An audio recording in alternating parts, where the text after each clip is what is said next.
Going green saves money in the long run, but it usually starts by spending money in the short run. The average homeowner hems and haws for a long time before replacing her old windows or furnace with something more energy efficient.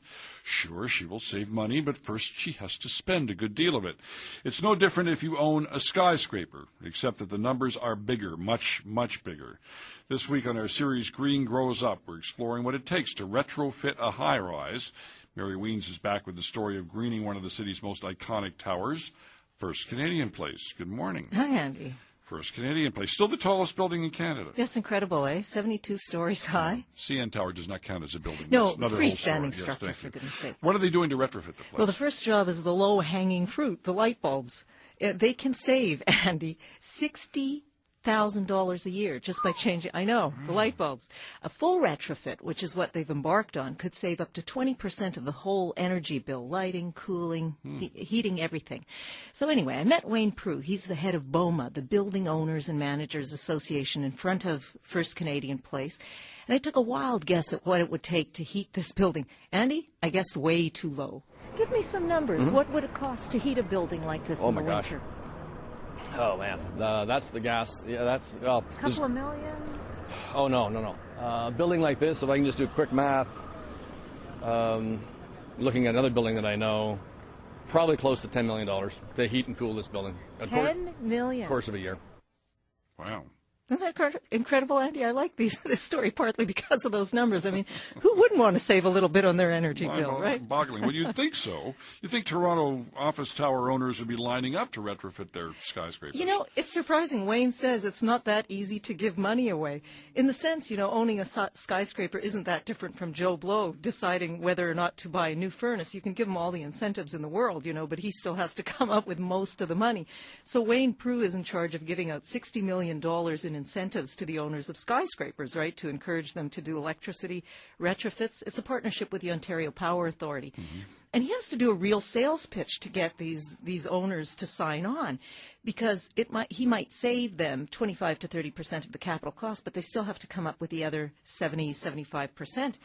So as Wayne says, you know, the other thing is these guys don't jump on any new idea that comes along. The real estate business, by its nature, is conservative, competitive, and close-mouthed. Very conservative. That's why real estate companies, pension funds love real estate. It's long-term. Risk managers love real estate because, again, it's long-term. It's a long-term return.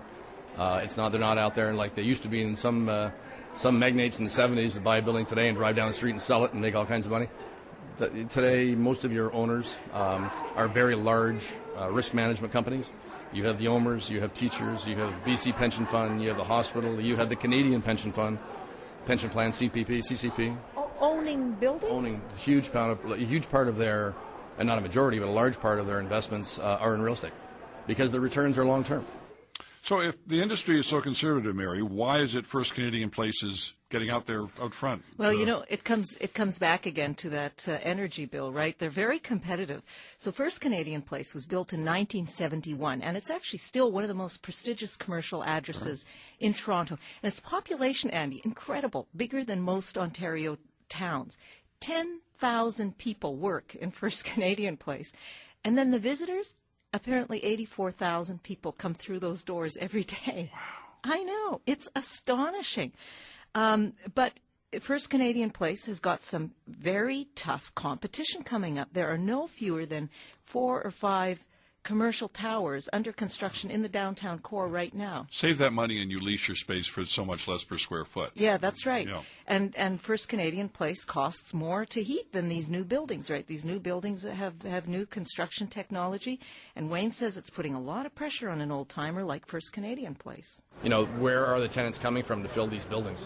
They're going to come from the buildings around. So they're going to drag people that want to be in the downtown core, that are attracted to either the leases coming up for expiring. Those buildings are going to be very green. They're going to be very efficient. They may have a higher net rent, but they may have a lower operating costs, which is very attractive to tenants.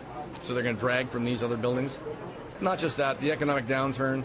I mean, tenants are shrinking, retailers are hurting, and I'm sure going out of business. So they're going to, and that's creating an upward pressure on vacancy rates. So, First Canadian Place, like your average Joe trying to decide whether to invest in a furnace, has got that hard rock and a hard place decision to make. Yeah. Are they going to lay out the money up front in order to make it back in the long run? Yeah, I feel like I know what a skyscraper landlord feels like, or an owner. But the big difference, of course, I mentioned landlord, between the average homeowner and the owner of a skyscraper is that the skyscraper owner actually is a landlord.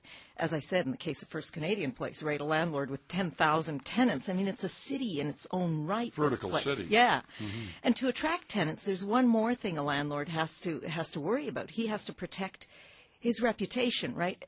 For a commercial tenant, that address of their building is the equivalent of their shingle. So for the Bank of Montreal, First Canadian Place is its shingle.